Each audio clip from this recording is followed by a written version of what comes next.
વાત કરીશું અન્ય સમાચારની। સમાચાર ગીર સોમનાથથી સામે આવી રહ્યા છે, જેમાં ગીર સોમનાથ ખાતે ડિમોલિશનનો મામલો સામે આવ્યો છે। તો ગીર સોમનાથ ખાતે જે ડિમોલિશન કરવામાં આવ્યું હતું તેને લઈને ગુજરાત હાઈકોર્ટ આજે ચુકાદો આપી શકે છે। ગુજરાત હાઈકોર્ટ ડિમોલિશન પર નિર્ણય કરી શકે છે।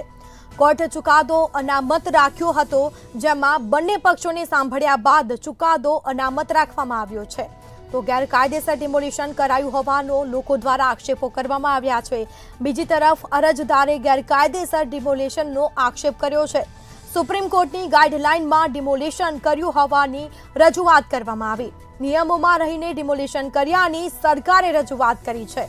બીજી તરફ આક્ષેપ કરવામાં આવ્યા છે લોકો દ્વારા કે ગેરકાયદેસર ડિમોલિશન કરવામાં આવ્યું છે, પરંતુ બંને પક્ષોને સાંભળ્યા બાદ આ ચુકાદો અનામત રાખવામાં આવ્યા છે। વધુ વિગતો સાથે સંવાદદાતા મીત રાઠોડ ફોનલાઈન પર જોડાઈ ગયા છે। જી, ગીર સોમનાથમાં જે ડિમોલિશન કરવામાં આવ્યું હતું લોકો દ્વારા આક્ષેપો કરવામાં આવ્યા છે, પરંતુ હાઈકોર્ટ દ્વારા બંને પક્ષને સાંભળી અને ચુકાદો આપવામાં આવશે। શું વિગતો?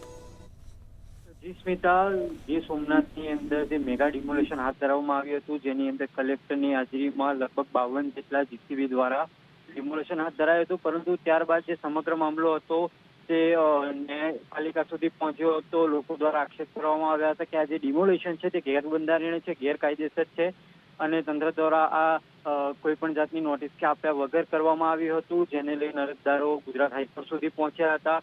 બંને પક્ષના જે દલીલો હતી ગુજરાત હાઈકોર્ટે સાંભળી હતી। અરજદારોનું કહેવું હતું કે જે ડિમોલિશન છે ગેરકાયદેસર, પરંતુ જે તંત્ર દ્વારા કહેવામાં આવ્યું હતું કે આ જે ડિમોલિશન છે તે સુપ્રીમ કોર્ટના ઓર્ડર મુજબ જ કરવામાં આવ્યું છે, તેના જે ચુકાદા છે તેના મુજબ જ કરવામાં આવ્યું છે। ત્યારે આ બંને પક્ષની દલીલો સાંભળ્યા બાદ ગુજરાત હાઈકોર્ટ દ્વારા ચુકાદો અનામત રાખવામાં આવ્યો હતો। ત્યારે શક્યતા છે કે આજે તે ચુકાદાને હાઈકોર્ટ દ્વારા તેની ઉપર મોહર લગાવવામાં આવે અને બંનેમાંથી એક પક્ષ તરફ જે છે તે ચુકાદો આવી શકે છે।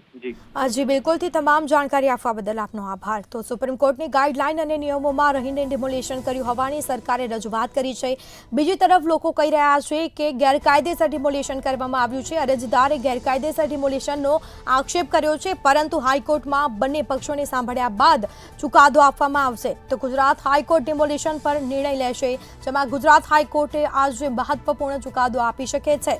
સુપ્રીમ કોર્ટની ગાઈડલાઈનમાં ડિમોલિશન કર્યું હોવાની રજૂઆત કરવામાં આવી છે। નિયમોમાં રહીને ડિમોલિશન કર્યાની સરકાર દ્વારા રજૂઆત કરવામાં આવી છે।